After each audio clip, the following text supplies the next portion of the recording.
ನಮಸ್ಕಾರ ಕರ್ನಾಟಕ. ಬೆಂಗಳೂರಿಗರಿಗೆ ಇಲ್ಲಿದೊಂದು ಗುಡ್ ನ್ಯೂಸ್ ತಿಳಿಯಬೇಕೆ? ಹಾಗಿದ್ದರೆ ಈ ವಿಡಿಯೋವನ್ನು ಕೊನೆವರೆಗೂ ನೋಡಿ ಮತ್ತು ನಮ್ಮ ಚಾನಲ್ ಅನ್ನು ಲೈಕ್ ಮಾಡಿ, ಸಬ್ಸ್ಕ್ರೈಬ್ ಮಾಡಿ. ಗೆಳೆಯರೆ, ರೆಸ್ಟೋರೆಂಟ್ಗಳಿಗೆ ಡೆಲಿವರಿ ಅಗ್ರಿಗೇಟರ್ ಆ್ಯಪ್ ದುಬಾರಿ. ಆದ್ದರಿಂದ ಕಡಿಮೆ ದರದಲ್ಲಿ ಆಹಾರ ಪೂರೈಕೆಗೆ ತಮ್ಮದೇ ಆ್ಯಪ್ಗೆ ಮುಂದಾದ ಹೋಟೆಲ್ಗಳು. ಹೌದು, ಕರ್ನಾಟಕದ ನಾನಾ ಭಾಗಗಳಲ್ಲಿ ರೆಸ್ಟೋರೆಂಟ್ಗಳಿಗೆ ದುಬಾರಿಯಾಗುತ್ತಿರುವ ಡೆಲಿವರಿ ಅಗ್ರಿಗೇಟರ್ ಆ್ಯಪ್ ಸಂಸ್ಥೆಗಳು ಆಹಾರ ಪೂರೈಕೆಗೆ ತಮ್ಮದೇ ಆ್ಯಪ್ ಮೂಲಕ ಹೋಟೆಲ್ಗಳು ವ್ಯವಸ್ಥೆ ಮಾಡಿಕೊಳ್ಳುತ್ತಿವೆ ಎಂದು ಹೇಳಲಾಗುತ್ತಿದೆ. ಹೇಗೆ ಮತ್ತು ಏಕೆ ಎಂಬುದು ಈಗ ನಾವು ನಿಮಗೆ ಡೀಟೇಲ್ ಆಗಿ ಹೇಳಲಿದ್ದೇವೆ. ಆಹಾರವನ್ನು ಸರಬರಾಜು ಮಾಡುವ ಅಗ್ರಿಗೇಟರ್ ಆ್ಯಪ್ ಸಂಸ್ಥೆಗಳು ತಮ್ಮ ಕಮಿಷನ್ ಅನ್ನು ದುಬಾರಿಗೊಳಿಸಿರುವ ನಿಟ್ಟಿನಲ್ಲಿ ಬೆಂಗಳೂರಿನ ರೆಸ್ಟೋರೆಂಟ್ಗಳು ಪರ್ಯಾಯ ಮಾರ್ಗವನ್ನು ಹುಡುಕಿಕೊಂಡಿವೆ. ಹೊಸ ತಂತ್ರಜ್ಞಾನ ಬಳಕೆಯೊಂದಿಗೆ ವಾಟ್ಸಪ್ ಸುಧಾರಿತ ಡೆಲಿವರಿ ವ್ಯವಸ್ಥೆಯನ್ನು ಮಾಡಿಕೊಳ್ಳುತ್ತಿವೆ. ಹೋಟೆಲ್ ರೆಸ್ಟೋರೆಂಟ್ಗಳಿಗೆ ಈ ಅಗ್ರಿಗೇಟರ್ ಡೆಲಿವರಿ ಸಂಸ್ಥೆಗಳ ಕಮಿಷನ್ ದುಬಾರಿಯಾಗಿ ಪರಿಣಮಿಸಿದೆ. ಆದ್ದರಿಂದ ನಗರದ ಅನೇಕ ರೆಸ್ಟೋರೆಂಟ್ ಮತ್ತು ಕ್ಲೌಡ್ ಕಿಚನ್ಗಳು ಆ್ಯಪ್ ಆಧಾರಿತ ಡೆಲಿವರಿ ವ್ಯವಸ್ಥೆಯನ್ನು ನಂಬಿಕೊಂಡು ಹೋಟೆಲ್ ಉದ್ಯಮವನ್ನು ನಡೆಸುತ್ತಿವೆ. ಒಂದು ಕಡೆ ಈ ಆ್ಯಪ್ ಸಂಸ್ಥೆಗಳು ಕಮಿಷನ್ ದುಬಾರಿಯಾಗಿದ್ದು ಕಾರ್ಮಿಕರಿಗೆ ಸಂಬಳ ಕೊಡಲು ಕೂಡ ಕಷ್ಟಪಡುತ್ತಿವೆ. ಮೇಲಾಗಿ ಆ್ಯಪ್ಗಳು ಹೆಚ್ಚಿನ ರಿಯಾಯಿತಿಯನ್ನು ಕೇಳುತ್ತಿರುವುದು ಮತ್ತಷ್ಟು ನಷ್ಟಕ್ಕೆ ಕಾರಣವಾಗುತ್ತಿದೆ ಎಂದು ಹೇಳಲಾಗುತ್ತಿದೆ.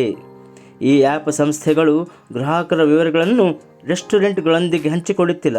ಇದರಿಂದ ಹೋಟೆಲ್ ರೆಸ್ಟೋರೆಂಟ್ಗಳಿಗೆ ಗ್ರಾಹಕರು ಯಾರೆಂಬುದು ತಿಳಿಯುತ್ತಿಲ್ಲ.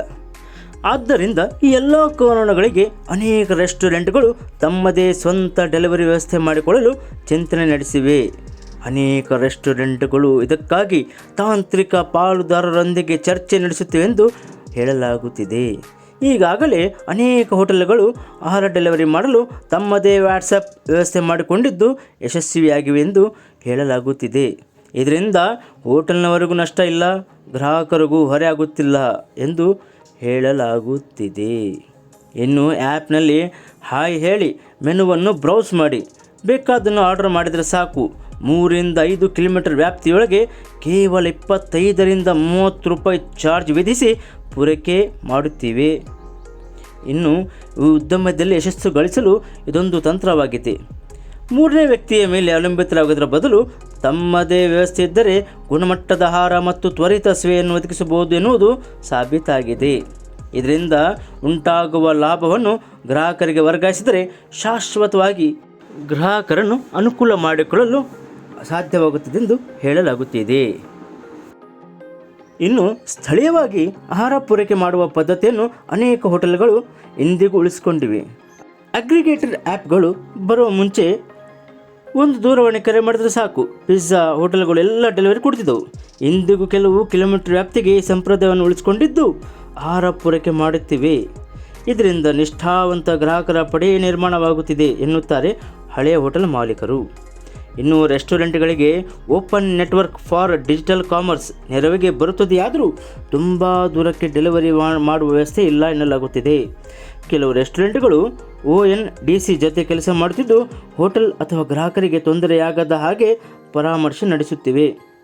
ಕೇಂದ್ರ ಸರ್ಕಾರವೇ ಜಾರಿಗೊಳಿಸಿರುವ ONDC ಅಡಿಯಲ್ಲಿ ಕಾರ್ಯನಿರ್ವಹಿಸಿದರೆ ಯಾವುದೇ ತೊಂದರೆಯಾಗುವುದಿല്ലെಂದು ಹೇಳಲಾಗುತ್ತಿದೆ.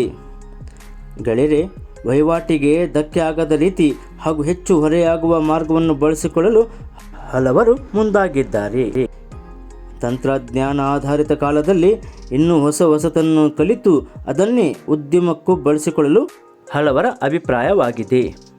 ಗೆಳೆಯರೆ, ನಮ್ಮ ಈ ವಿಡಿಯೋ ಇಷ್ಟವಾದಲ್ಲಿ ದಯವಿಟ್ಟು ಲೈಕ್ ಮಾಡಿ ಮತ್ತು ಸಬ್ಸ್ಕ್ರೈಬ್ ಮಾಡಿ.